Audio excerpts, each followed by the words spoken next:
Hello दोस्तों, तो आज हम पढ़ने वाले हैं आचार्य रामचंद्र शुक्ल जी का जीवन परिचय, जो कि कक्षा 10 के बोर्ड एग्ज़ाम में हर एक साल पूछा जाता है।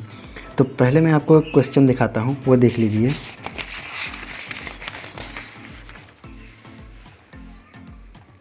देखिए, 5वां प्रश्न है, निम्नलिखित में से किसी एक लेखक का जीवन परिचय दीजिए एवं उनकी किसी एक रचना का नाम लिखिए। किसी एक रचना का ही नाम लिखना है कक्षा 10 वालों के लिए।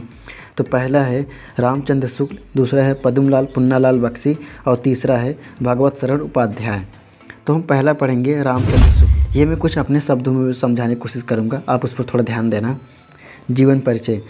आचार्य रामचंद्र शुक्ल जी का जन्म सन 1884 ईस्वी में बस्ती जिले के अगोना नामक गांव के एक शिक्षित परिवार में हुआ था और इनके पिता का नाम चंद्रबली था, जो कि मिर्ज़ापुर में एक वकील थे, और इनकी माता अत्यंत धार्मिक थी। और इनकी जो शुरुआत की शिक्षा थी, यानी शुरुआती पढ़ाई थी, वह अपने पिता के पास हुई थी और इन्होंने मिशन स्कूल से 10वीं की परीक्षा पास की।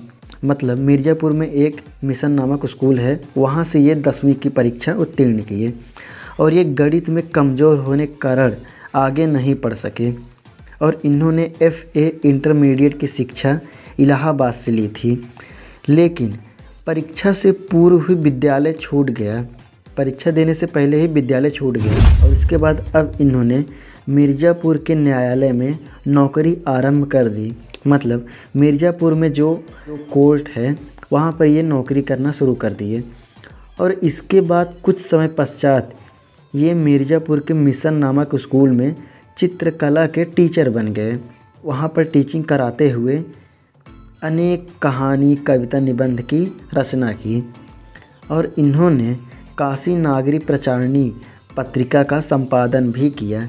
और हिंदी का यह साहित्य दिग्गज सन 1941 ईस्वी में स्वर्गवासी हो गया। अब हमने तो जीवन परिचय देख लिया, अब देखते हैं इनकी रचनाएं क्या क्या है। आचार्य रामचंद्र शुक्ल जी की रचनाओं का विवरण निम्नलिखित है।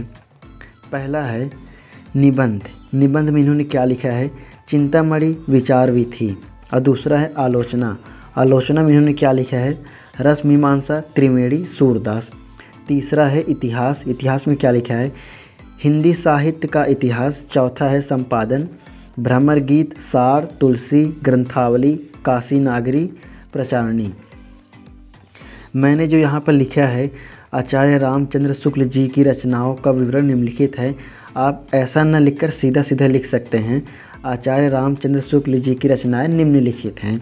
और ये जो चार इस तरह मैंने लिखे हैं, इसे आप ऐसा न लिखकर सीधा सीधा लिख सकते हैं।